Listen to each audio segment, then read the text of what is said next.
엄마, 저 미국 가려고 해요. 미국, 갑자기 무슨 소리니? 어학연수요. 서윤이랑 같이 1년만 다녀올게요. 어머니, 걱정 마세요. 매일 전화도 드릴게요. 그런데 엄마, 제가 돈이 좀 모자라서 이 집 담보로 대출 좀 받을 수 있을까요? 미국 갔다 오면 바로 갚을게요. 대출. 그래. 1년만 쓰는 건데 뭐, 걱정 안 해도 되겠지? 네? 1년만 있다가 올 거예요. 정말이에요. 안녕하세요. 저는 올해 82세 장복순입니다.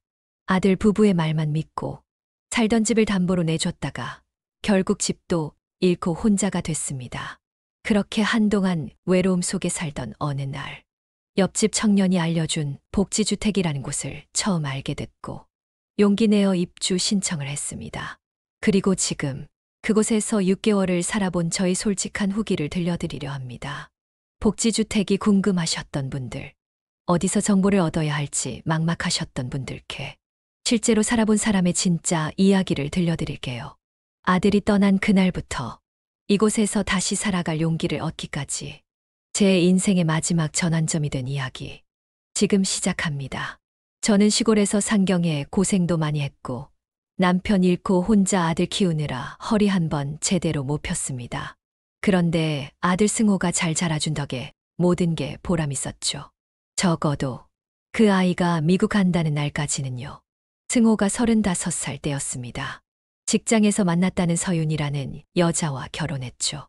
처음엔 예쁘고 살가운 며느리가 너무 좋았습니다. 제가 끓여놓은 미역국이며 김치찌개를 맛있게 먹고 주말마다 찾아와 함께 시장도 가고 그땐 참 행복했어요. 하지만 결혼 3년쯤 지나니 달라지더군요. 승호도 서윤이도요. 찾아오는 횟수가 줄었고 전화도 점점 뜸해졌습니다. 그래도 내색 안 했어요. 젊은 부부니까 바쁜 거지 하고 이해했죠. 그러던 어느 날 승호가 갑자기 저를 찾아왔습니다. 엄마, 저 미국 갈 것 같아요. 그 말을 듣는 순간 가슴이 철렁 내려앉았습니다. 아들이 제 곁을 떠난다니 그것도 바다 건너. 하지만 애써 태어난 척 물었죠. 갑자기 미국은 왜? 직장 때문에 그러니? 아니요. 어학연수요. 서윤이랑 한 1년만 다녀올게요. 연수 다녀오면 더 좋은 직장 구할 수 있을 것 같아서요. 그날 승호는 오래 머물렀습니다. 제 손 꼭 잡고 걱정 마세요 하며 한참을 위로하더군요. 그런데 그 뒤에 건넨 말이 문제였습니다. 엄마, 제가 좀 돈이 필요해서요. 엄마 집 담보로 대출 받아도 될까요? 미국 갔다 오면 바로 갚을게요. 그때 말했어야 했습니다. 안 된다고, 네 명의로 알아보라고. 하지만 말을 못했어요. 아들 얼굴에 그려진 간절함과 기대감을 차마 지워버릴 수 없었으니까요. 그래, 해라. 어차피 1년이면 돌아온다며. 서류에 도장을 찍던 날 이상한 예감이 들었지만 애써 무시했습니다. 승호는 꼭 약속했으니까요. 미국에서 돌아오면 바로 대출금 갚겠다고. 그렇게 승호와 서윤이는 미국행 비행기에 올랐습니다. 처음 석 달은 일주일에 한 번씩 영상통화가 왔어요. 넓은 아파트, 높은 건물들, 큰 슈퍼마켓. 미국 구경시켜주며 신기해하던 모습이 눈에 선합니다. 하지만 시간이 지날수록 연락이 뜸해졌습니다. 한 달에 2번, 그러다 2~3달에 한 번. 그러더니 어느새 기념일에만 연락이 오더라고요. 엄마, 생신 축하드려요. 잘 지내시죠? 저희는 잘 지내요. 요즘 바빠서 자주 연락 못 드려 죄송해요. 1년이 지났을 때 대출금 연체 통지서가 왔습니다. 당황해서 승호에게 연락했지만 받지 않았어요. 그렇게 또 6개월, 1년이 흘러갔습니다. 어느 날은 용기를 내어 전화를 걸었습니다. 여보세요, 승우야? 네, 엄마. 무슨 일이세요? 대출금 문제 때문에 전화했어. 은행에서 자꾸 연락이 와. 전화기 너머로 길고 무거운 침묵이 이어졌습니다. 그리고 들려온 한숨 소리. 엄마, 사실은 우리가 지금 좀 어려워요. 사업을 시작했는데 잘 안 풀려서. 사업. 어학연수 간다며? 처음엔 그랬는데 좋은 기회가 생겨서. 아, 지금 회의 들어가야 해요. 나중에 다시 연락드릴게요. 그 후로도 연락은 점점 뜸해졌고 결국엔 완전히 끊겼습니다. 전화번호도 바뀌었습니다. 마치 계획된 것처럼 승우와 서윤이는 완벽하게 흔적을 지웠습니다. 아들이 미국 간 지 5년. 그제야 비로소 깨달았습니다. 제가 버림받은 거라는 걸. 그 사실을 받아들이는데 꼬박 1년이 걸렸어요. 밤마다 승호야 하고 부르며 울었습니다. 왜 그랬는지, 내가 뭘 잘못했는지 생각하느라 잠 못 이루는 날이 많았죠. 결국 대출금 연체로 집은 경매로 넘어갔습니다. 30년 넘게 살았던 집에서 쫓겨났죠. 그렇게 저는 집 경매 넘어가고 남은 돈으로 큰 길가 반지하 원룸으로 들어갔습니다. 월세 20만 원, 보증금 3천만 원. 반전세였어요. 창문 너머로 보이는 건 지나가는 사람들의 발목뿐이었습니다. 그곳에서 살게 된 지 반년쯤 되었을 때였어요. 눈이 내리던 겨울날 미끄러운 계단에서 넘어져 어깨를 크게 다쳤습니다. 병원에선 수술이 필요하다고 했죠. 그때 제 손을 잡아준 건 가족도 친척도 아닌 옆집에 사는 청년이었습니다. 할머니, 괜찮으세요? 병원에 같이 가드릴게요. 30대 중반쯤 되어 보이는 그 청년은 주민센터에서 일한다고 했습니다. 가끔 제가 끓인 된장국을 나눠 먹고 고장난 전구도 갈아주는 사이였죠. 병원 동행은 물론 약도 챙겨주고 장도 받아주었습니다. 수술 후 힘든 재활 기간 동안 그 청년의 도움이 아니었다면 정말 버티지 못했을 거예요. 그런 어느 날 청년이 조심스럽게 말을 꺼냈습니다. 할머니, 이렇게 계단 오르내리시기 힘드실 텐데 복지주택에 대해 들어보신 적 있으세요? 처음엔 그게 뭐냐고 물었습니다. 아, 그거 노인들 몰아넣는 요양원 같은 거 아니야? 청년은 환하게 웃으며 설명해 주었죠. 아니에요, 할머니. 그냥 어르신들이 사는데 좀 편하게 해놓은 아파트 같은 거예요. 문턱이 없다든지 손잡이가 있다든지 같이 모여 사시면 외롭지 않을 수도 있겠다 싶어서요. 솔직히 반신반의했습니다. 그렇게 좋은 데면 안 갈 사람이 누가 있나 싶었어요. 하지만 그날 밤 어깨 통증으로 잠 못 이루며 이 낡은 반지하 방의 천장을 바라보는데 문득 이런 생각이 들더군요. 이대로 죽을 때까지 여기서 살아야 하나. 이 청년의 말이 제 귀에 계속 맴돌았어요. 솔직히 큰 기대는 안 했습니다. 믿었던 아들에게 배신당하고 난 이 모든 것이 의심스러웠거든요. 그래도 아픈 어깨를 만지작거리며 생각했죠. 이러다 다시 넘어지면 어쩌나. 혼자 있다 쓰러지면 발견은 될까. 아들놈은 죽어도 찾아오지 않을 텐데. 그렇게 밤을 지새우며 복잡한 생각에 잠겼습니다. 내일 그 청년에게 한 번 더 물어봐야겠다고 마음먹으며 잠이 들었어요. 그때만 해도 이 결정이 제 남은 인생을 어떻게 바꿔놓을지는 전혀 상상도 못했습니다. 다음 날 아침 청년이 커피를 들고 찾아왔습니다. 어제 이야기가 마음에 걸렸는지 더 자세히 설명해 주겠다고 했어요. 할머니, 제가 주민센터에서 노인복지 업무를 담당하거든요. 이번에 시에서 노인복지주택 입주자 모집한다는 공고가 떴어요. 한번 신청해 보시면 어떨까 해서요. 내가 갈 수 있는 곳이겠어? 돈도 많이 들 텐데. 할머니 상황이면 자격 조건에 해당되실 것 같아요. 제가 한번 확인해 볼까요? 전세금이랑 소득 상황 좀 여쭤봐도 될까요? 머뭇거리다 말했습니다. 전세금은 3천만 원이고 연금은 국민연금이랑 기초연금 합쳐서 한 달에 80만 원 정도 들어와. 통장에는 600만 원 정도 있고. 청년은 연필로 뭔가를 적더니 활짝 웃었습니다. 되겠는데요. 만 65세 이상이시고 무주택이시고 소득과 자산 기준도 충족하세요. 바로 신청해봐요. 그러면서 꺼낸 종이 뭉치가 신청서였습니다. 글씨가 작고 빽빽해서 도무지 알아볼 수가 없었어요. 아이고, 눈이 나빠서 뭐가 뭔지 하나도 안 보이네. 제가 도와드릴게요. 신분증만 주시면 제가 다 작성해드릴게요. 청년은 며칠 동안 퇴근 후에 들러 서류 작성을 도와주었습니다. 주민등록등본, 소득증명서, 자산조회서. 서류가 참 많았어요. 이 많은 서류를 어떻게 다 준비해? 요즘은 한 곳에서 다 발급받을 수 있어요. 내일 아침에 주민센터 오시면 제가 다 처리해드릴게요. 다음 날 청년은 약속대로 모든 서류를 준비해줬습니다. 그리고 함께 신청서를 제출했죠. 이제 어떻게 되는 거야? 심사 거쳐서 몇 달 후에 결과가 나올 거예요. 기다려봐야죠. 기다림은 항상 길게 느껴지죠. 당첨자 발표일이 되어 청년을 찾아갔습니다. 귀하는 복지주택 입주 대상자로 선정되지 못하였음을. 그 순간 가슴이 철렁 내려앉았습니다. 기대했던 만큼 얼마나 실망했는지 모릅니다. 너무 실망하지 마세요. 모집 인원에 비해 신청 인원이 너무 많은 경우 떨어지기도 하니까요. 추가 모집 공고가 나면 또 신청해 보자고요. 그때는 제가 더 꼼꼼히 준비해 드릴게요. 청년의 말처럼 몇 달 후 추가 모집 봉고가 났습니다. 이번엔 더 신중하게 준비했어요. 청년은 급한 일이 있는 날에도 퇴근 후 늦게라도 들러 서류를 점검해 주었습니다. 이번에는 기대해 볼 만해요. 저번보다 모집 호수가 많네요. 하지만 마음 한구석엔 불안함이 자리 잡고 있었어요. 또 떨어지면 어쩌지 하는 생각이 계속 들었습니다. 그리고 또다시 기다림의 시간. 당첨되면 문자로 알려주는 거야? 당첨자 발표는 LH 홈페이지에서 확인할 수 있어요. 인터넷? 아이고, 나 그런 거 하나도 모르는데. 제가 도와드릴게요. 요즘은 다 인터넷으로 확인하게 되어 있어서 어르신들은 정말 불편하시죠. 청년은 자기 휴대폰으로 LH 홈페이지에 접속했습니다. 주민등록번호와 이름을 입력하는 모습을 지켜보았어요. 손가락 몇 번 터치하는 게 너무 신기했지만 한편으론 서글펐습니다. 요즘 세상은 나이 든 사람들은 살기 힘든 세상이 되어가는 것 같아요. 할머니 축하드려요. 당첨되셨어요. 청년이 환하게 웃으며 휴대폰 화면을 보여주었습니다. 작은 글씨로 당첨이라는 글자가 보였어요. 그 순간의 기쁨이란 눈물이 앞을 가렸습니다. 정말이야?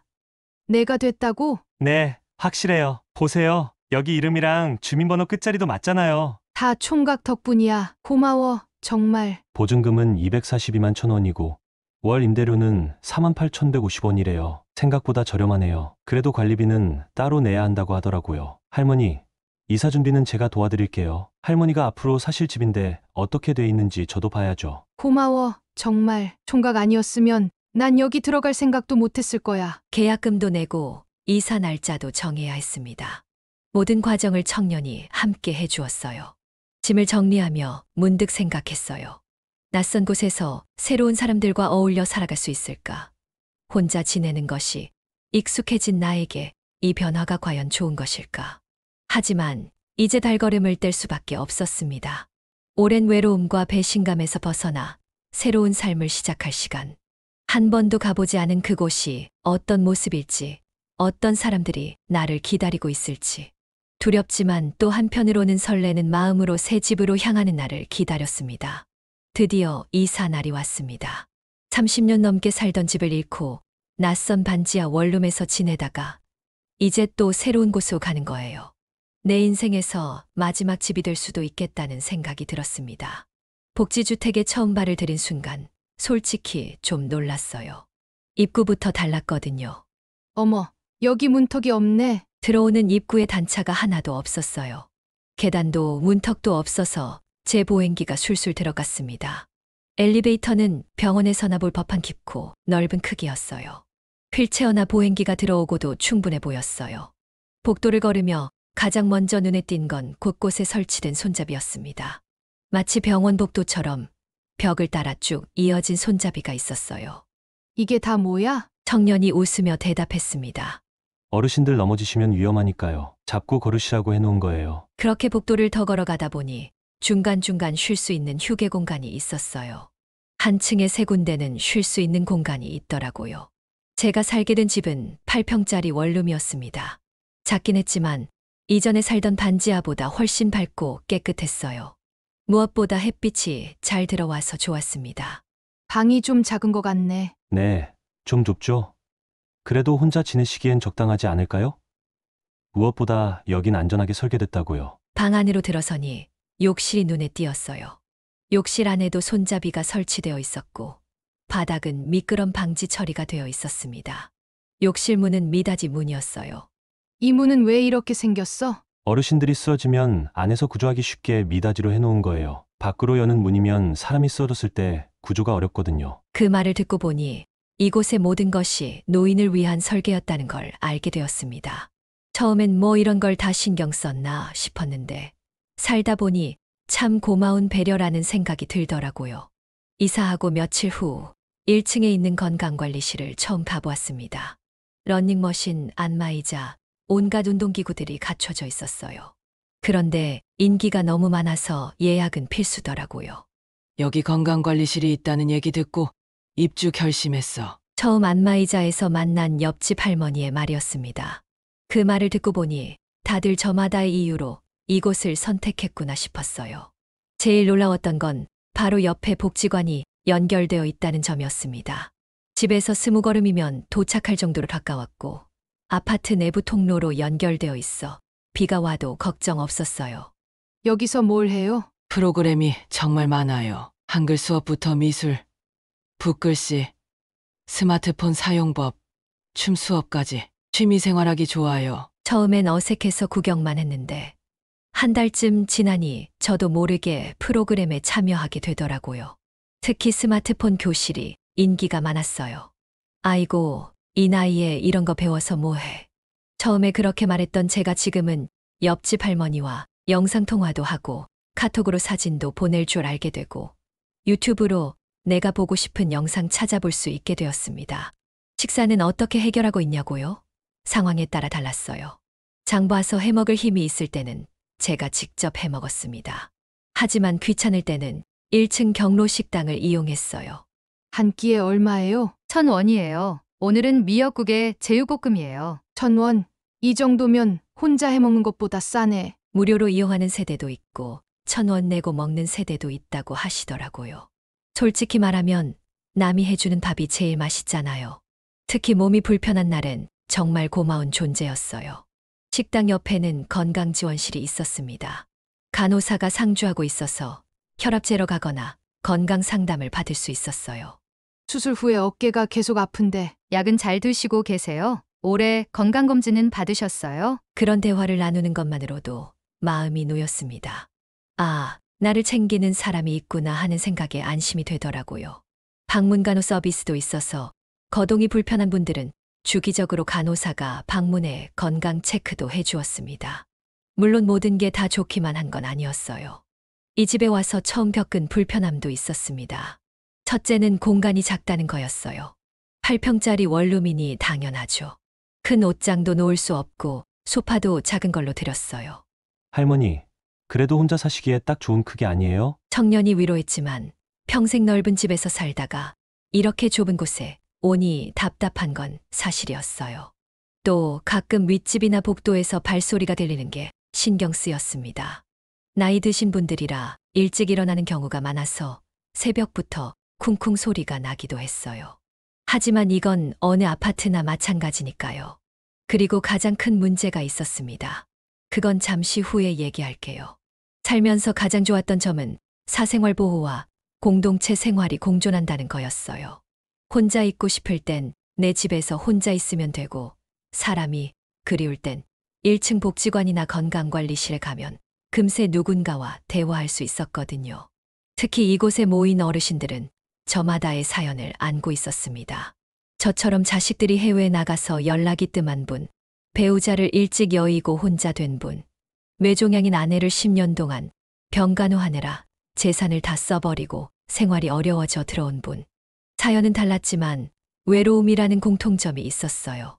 옆집 박순자 할머니는 저와 비슷한 사연을 갖고 있었어요.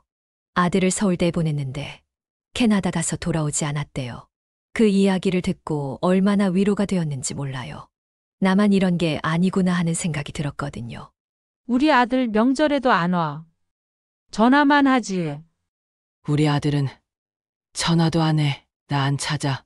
온 지도 5년이 넘었어. 그렇게 서로의 아픔을 나누다 보니 어느새 가족처럼 가까워졌어요. 서로의 집에 모여 음식을 나눠 먹고 아플 때는 서로 돌봐주는 사이가 되었습니다. 세상에 배려라는 말은 참 쉽게 쓰이지만 실제로 그렇게 설계된 공간에서 사는 건 정말 다른 경험이었어요. 이전에는 아파서 병원 가는 게 큰일이었는데 이젠 엘리베이터 한 번만 타면 간호사를 만날 수 있었으니까요. 몇 달이 지나니 이곳이 정말 집처럼 느껴지기 시작했습니다. 현관문을 열고 들어서면 아, 이제 집이다 하는 안도감이 들었어요. 좁지만 깨끗하고 무엇보다 안전한 내 공간. 그리고 문만 열면 만날 수 있는 이웃들. 소소한 대화만으로도 마음이 든든해졌습니다. 세상에 혼자가 아니라는 느낌, 누군가 나를 걱정해주고 챙겨준다는 느낌. 그게 제 마음에 큰 위안이 되었어요. 물론 가끔은 이런 생각도 들었습니다. 집 담보 대출만 안 해줬더라면 이런 데 안 왔겠지. 하고요. 하지만 살면 살수록 그런 생각이 줄어들더라고요. 이곳에서의 삶이 나쁘지 않았거든요. 오히려 지금 더 행복하다는 생각도 가끔 들었습니다. 그렇게 복지주택에서의 새로운 일상이 시작되었습니다. 넘어지면 다칠까 걱정 없는 집, 비상 상황이 생기면 벨 누르면 집으로 달려와 주는 안전한 공간, 그리고 무엇보다 나 혼자가 아니다라는 느낌이 드는 곳. 그때는 몰랐지만 이곳이 제 마지막 보금자리가 될 수도 있겠다는 생각이 들었습니다. 복지주택에서 지낸 지 한 달쯤 되었을 때였어요. 우편함에서 처음으로 관리비 고지서를 받았습니다. 봉투를 뜯자마자 눈을 의심했어요. 관리비가 15만 원? 원룸에 살 때 관리비가 5만 원 냈는데 3배나 높은 금액이었어요. 혼자 사는 8평짜리 집에 15만 원이라니 믿기지 않았습니다. 월세는 5만 원도 안 되는데 관리비가 15만 원이라니요. 바로 1층 관리사무소로 내려갔어요. 저기요. 이거 관리비가 너무 많이 나온 것 같은데요. 관리사무소 직원은 한숨을 쉬며 말했습니다. 할머니, 고지서 처음 받아보시죠? 저희도 어쩔 수 없어요. 세대가 적다 보니 관리비가 높을 수밖에 없어요. 원래 6명을 둬야 할 관리 인력을 4명으로 줄였는데 그래도 4대 보험이 다 주민 부담으로 들어가서요. 그럼 이 돈을 매달 내야 한다는 거예요? 네, 그래도 수도세, 전기세 다 포함된 거예요. 그리고 방범, 청소, 시설관리 비용까지요. 사실 관리비 때문에 이사 가시는 분들도 계세요. 그래서 저희가 추가 모집 공고 띄우는 거예요. 그 말을 듣는 순간 화가 치밀었어요. 보증금이랑 월세가 저렴해서 들어왔는데 관리비가 15만 원이 나오니 뭔가 속은 기분이었거든요. 월세도 내고 관리비도 이렇게 많이 내면 제 연금으로는 생활이 빠듯하다는 계산이 나왔거든요. 한 달에 80만 원 연금에서 임대료랑 관리비 빼면 얼마 안 남는데 어떻게 살지 고민이 됐습니다. 터덜터덜 집으로 올라오는데 복도에서 박순자 할머니를 만났어요. 복순 씨 어디 갔다 와? 얼굴이 어두워 보이네. 관리비 고지서 받았는데 15만 원이나 나와서. 아이고 복순 씨 몰랐구나. 처음에는 나도 깜짝 놀랐어. 하지만 생각해보니 여기 24시간 경비도 있고 관리하는 분들도 계시고 의료 서비스도 받는데 그런 서비스가 다 공짜는 아니잖아요. 박 할머니의 말이 일리는 있었지만 그래도 마음이 무거웠어요. 혼자 살면서 월세도 내고 관리비도 이렇게 내면 남는 게 별로 없었거든요. 그래도 너무 비싸. 맞아요. 비싸긴 해. 하지만 생각해봐. 여기 오기 전에 우리가 얼마나 외롭게 살았어? 밤에 아파도 부를 사람 없고 고독사에도 아무도 모를 거야. 말 한마디 나눌 사람도 없었잖아. 그런 것 따지면 다 값어치가 있는 거 아니겠어? 그날 저녁 생각이 많았어요. 이렇게 비싼 관리비를 계속 낼 수 있을까? 다른 곳으로 이사를 가야 하나? 하는 고민이 들었습니다. 그런데 문득 원룸에 살 때가 생각났어요. 낡고 가파른 계단, 좁은 복도, 그리고 무엇보다 말 한마디 나눌 사람이 없던 그 외로움. 다음 날 아침 복지관에 갔어요. 붓글씨 수업이 있는 날이었거든요. 원래는 고지서 받고 기분이 안 좋아서 안 갈까 했는데 그래도 집에만 있으면 더 우울해질 것 같아서 갔습니다. 교실에 들어서니 벌써 다른 할머니들이 모여 있었어요. 복순 씨 왜 늦었어요? 자리 여기 있어요. 김 할머니가 반갑게 맞아주었습니다. 그리고 옆자리에 앉자마자 귓속말을 했어요.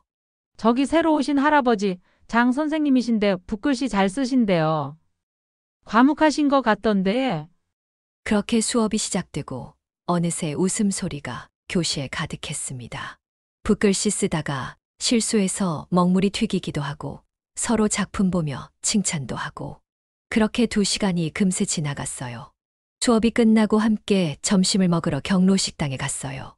1,000원짜리 점심이었지만 반찬도 많고 맛도 있었습니다. 무엇보다 함께 먹으니 더 맛있었고요. 오늘 찌개 맛있죠? 제가 자원봉사하시는 분한테 양념, 비법 좀 알려달라고 했어요. 다음에 우리 집에서 한번 해볼게요. 이 말 저 말 나누다가 문득 관리비 이야기가 나왔어요.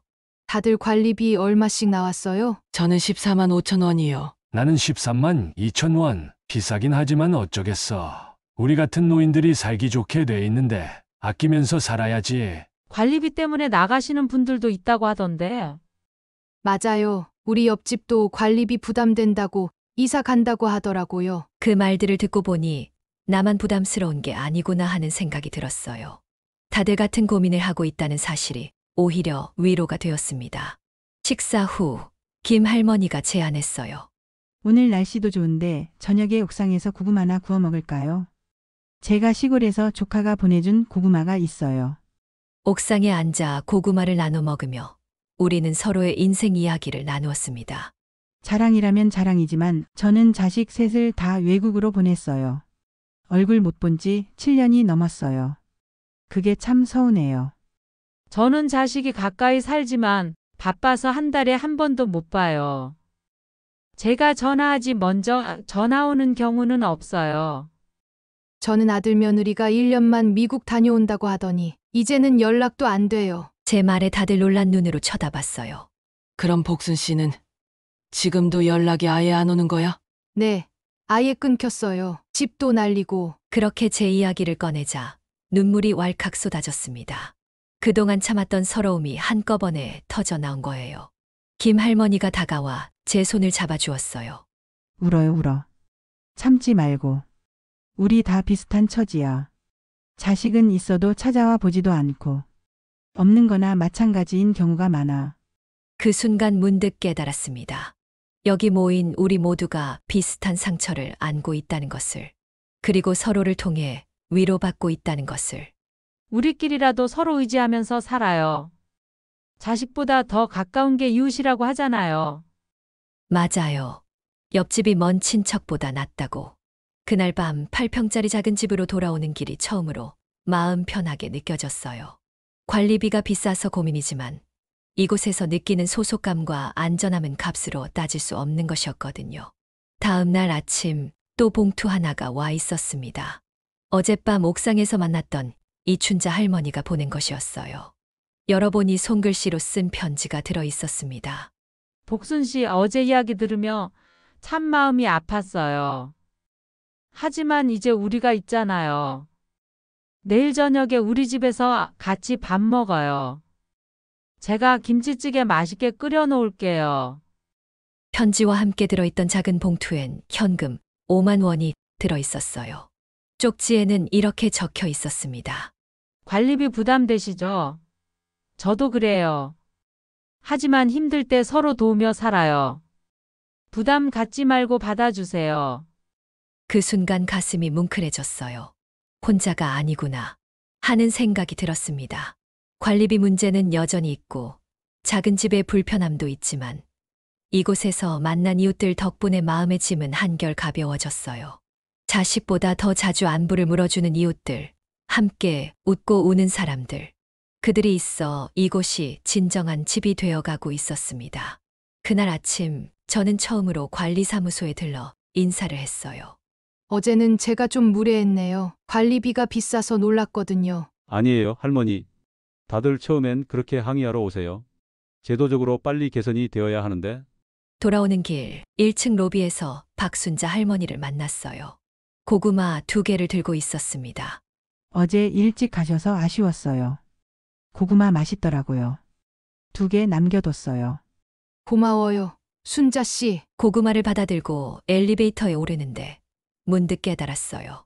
비싼 관리비를 내는 대신 저는 값으로 매길 수 없는 것을 얻고 있었습니다. 안전, 편리함, 그리고 무엇보다 소중한 인연들. 복도 끝에서 이춘자 할머니가 손을 흔들며 외쳤습니다. 복순 씨, 내일 저녁 약속 잊지 마요. 6시에 우리 집이에요. 그 순간 이전에 느껴보지 못한 따뜻함이 가슴에 번졌습니다. 그래, 꼭 갈게요. 어쩌면 아들이 나를 버린 건 더 나은 곳으로 인도하기 위한 운명이었을지도 모르겠다는 생각이 들었어요.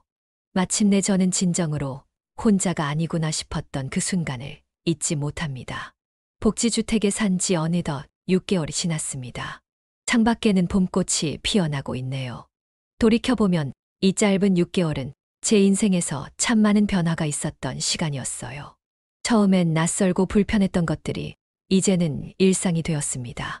8평짜리 작은 집도 이제는 저만의 아늑한 공간이 되었고, 한때는 비싸다고 투덜거렸던 관리비도 이제는 감수할 만한 비용이라고 생각하게 됐어요.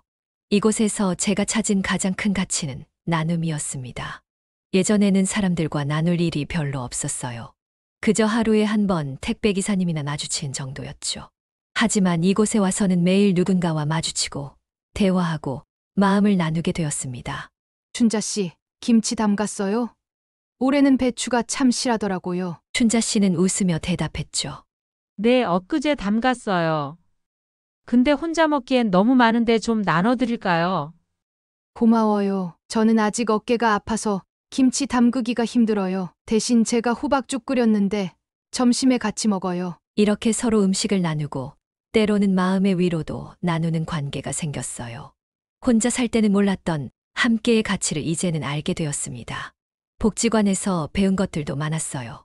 처음엔 이 나이에 뭘 배워라며 시큰둥하게 반응했던 제가 이제는 스마트폰 교실의 열혈 수강생이 되었습니다. 어르신, 이제 카카오톡 그룹 채팅방도 만들 줄 아시네요. 대단하세요. 젊은 강사 선생님의 칭찬에 어깨가 으쓱해지더라고요. 이제는 젊은 사람들에게 이건 어떻게 하는 거예요? 라고 물어보는 횟수가 많이 줄었습니다. 오히려 제가 또래 할머니들에게 가르쳐 주는 일도 생겼어요. 이거 이렇게 하는 거야. 나도 처음엔 어려웠는데 몇 번 하다 보니 쉽더라고. 전통춤 수업도 이제는 빠지지 않고 참석합니다. 처음엔 어깨 수술 때문에 움직이기 힘들었는데 꾸준히 하다 보니 통증도 많이 줄었어요. 물리치료사와 재활도 꾸준히 하고 간호사가 정기적으로 건강 체크도 해주니 더 안심이 되었죠. 어르신, 혈압이 많이 안정되셨네요. 운동 열심히 하시나 봐요. 앞으로도 꾸준히 하세요. 간호사의 말에 절로 기분이 좋아지더라고요. 물론 불편한 점도 있었어요. 아까도 말했듯이 관리비는 여전히 부담스러웠습니다. 저는 연금이 80만 원이니 그나마 괜찮았지만 연금이 적은 어르신들은 정말 힘들어했어요. 실제로 관리비 때문에 이사 가신 분들도 있었고요. 층간소음도 문제였습니다. 옆집에서 TV 소리가 크게 들리거나 복도에서 얘기하는 소리가 들릴 때면 스트레스가 됐어요.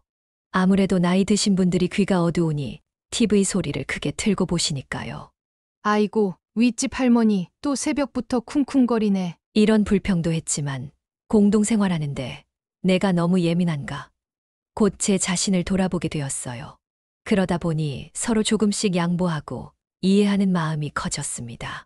복지주택 입주해서 살면서 느끼는 단점과 불편한 점은 물론 있죠. 다 좋을 수만 있겠습니까?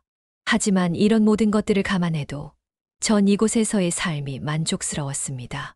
무엇보다 안전이라는 측면에서요. 혼자 살 때는 항상 두려움이 있었어요. 내가 넘어지면 누가 알아줄까? 밤에 갑자기 아프면 어떡하지? 하는 걱정이 늘 있었죠. 그런데 이곳에선 달랐어요. 응급벨이 있어서 위급 상황에 누를 수 있고 안부 확인 전화도 오니까요. 만약 전화를 안 받으면 직원이 직접 와서 확인하죠. 어르신, 오늘 컨디션 어떠세요? 식사는 하셨어요? 이런 간단한 대화만으로도 안심이 됐어요. 내가 혼자가 아니라는 느낌, 누군가가 나를 걱정해 준다는 느낌. 그게 얼마나 큰 위로였는지 모릅니다. 얼마 전에는 저도 누군가를 도울 기회가 생겼어요. 새로 이사 오신 할머니가 계셨는데 처음엔 많이 낯설어 하시더라고요. 저와 똑같은 표정이었어요. 불안하고 어색하고. 저기 새로 오셨죠? 저는 옆집 사는 장복순이에요. 뭐 필요한 거 있으면 언제든 말씀하세요. 처음엔 어색하게 웃기만 하셨는데 며칠 후에 조심스럽게 복도에서 말을 걸어오셨어요. 저기, 복지관은 어떻게 가나요? 프로그램이 있다고 하던데. 제가 안내해 드릴게요. 마침 저도 오늘 붓글씨 수업이 있거든요. 같이 가요. 그렇게 새로운 이웃과도 인연이 생겼습니다. 제가 처음 이곳에 왔을 때 누군가 손 내밀어 주었듯이 이제는 제가 그 역할을 하고 있었어요. 그렇게 공동체는 이어지는 거겠죠. 가끔 아들 생각이 나긴 합니다. 명절이나 생일 같은 특별한 날엔 더 그렇고요. 하지만 이전처럼 가슴이 미어지게 아프진 않아요. 우리 아들 지금 뭐 하고 있을까? 잘 지내고 있겠지.